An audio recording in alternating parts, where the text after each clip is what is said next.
saya akan membahas tentang mengenai iri dan dengki di dalam Islam.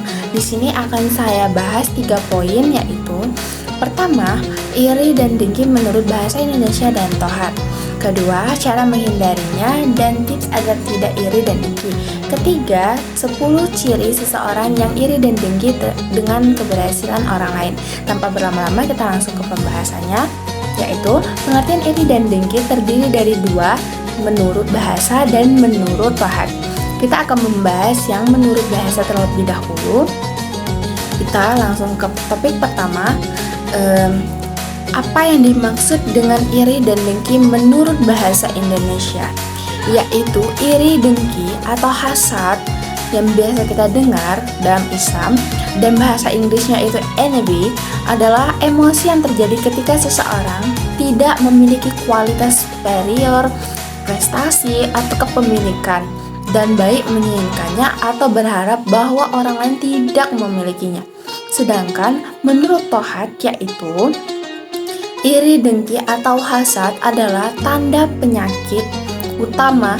Ini adalah tidak senang saat melihat orang lain bahagia, sukses, atau mendapat rezeki lebih. Kondisi paling parah adalah ketika kamu berdoa agar kebahagiaan orang lain berpindah padamu. Hasad juga di sini menjelaskan bahwasannya menjadi sikap tidak suka dengan nikmat yang Allah berikan kepada orang lain dan ingin agar nikmat itu hilang dari orang tersebut. Berawal dari sikap tidak menerima nikmat yang diberikan ke Allah kepadanya karena ia melihat orang lain diberi nikmat yang lebih dari itu. Nah, itu pembahasannya. Dan di sini ada beberapa contoh, dan contohnya itu tidak suka terhadap kekayaan, prestasi, atau keberhasilan seseorang dan ingin hal tersebut hilang dari orang tersebut. Ada salah satu hadis yang menjelaskannya, yaitu menjelaskan senada dengan ucapan Rasulullah SAW dalam hadis riwayat Abu Daud yang berbunyi, "Waspadalah terhadap hasad, sesungguhnya hasad mengikis pahala-pahala sebagaimana api memakan kayu." Hadis riwayat Abu Daud. Nah, itu pembahasan atau penjelasan mengenai iri dan dengki menurut 2 sumber, yaitu menurut bahasa Indonesia dan menurut Tohat. Selanjutnya kita akan membahas ke poin yang kedua, yaitu bagaimana cara menghindarinya menurut Islam dan cara mengatasinya. Dengan cara menghindarinya yaitu pertama, selalu mengingat kebesaran Allah Subhanahu wa Ta'ala. Kedua, memperbanyak ibadah. Ketiga, sering membantu orang lain. Keempat, lebih banyak bersyukur. Kelima, memelihara sifat rendah hati.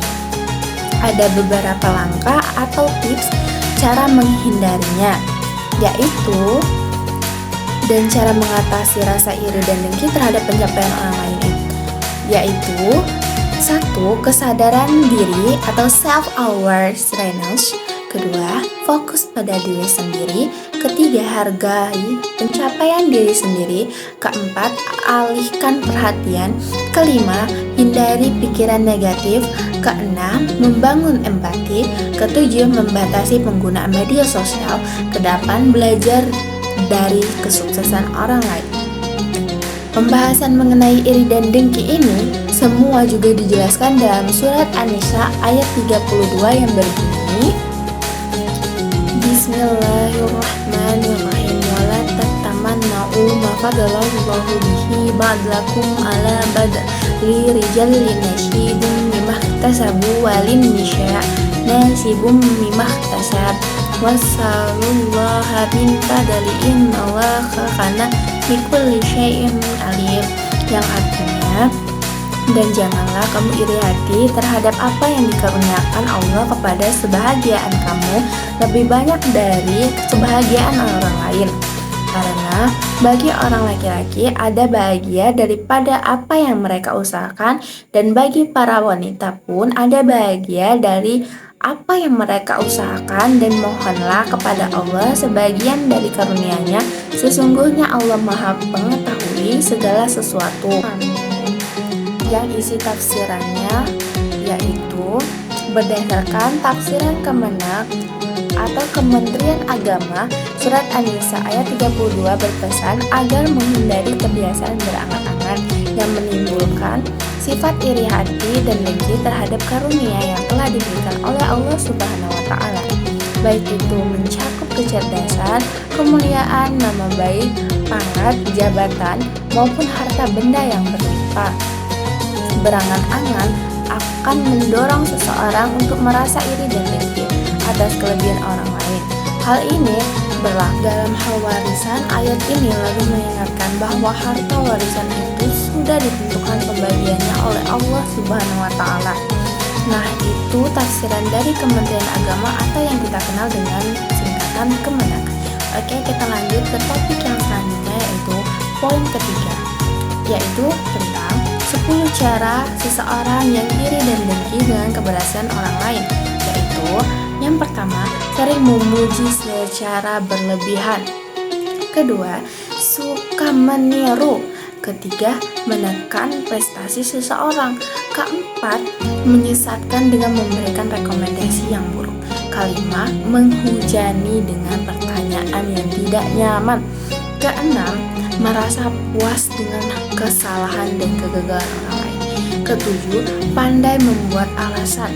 Kedelapan, perasaan tidak nyaman dengan seseorang. Kesembilan, membandingkan secara terus-menerus. Dan terakhir, tindakan sabotase tersebut, guys. Nah, itu semua pembahasan mengenai iri dan dengki di dalam Islam. Nah, ayo siapa yang masih iri dan dengki? Yuk berhenti yuk, supaya amalan kita enggak dikurangi atau membuat pahala kita digugurkan di akhirat nanti. Kita sudah berjuang dalam kebaikan, tapi sayang kita melakukan dosa tanpa kita ketahui. Emang mau dikurangi pahalanya? Sama Allah Subhanahu wa taala.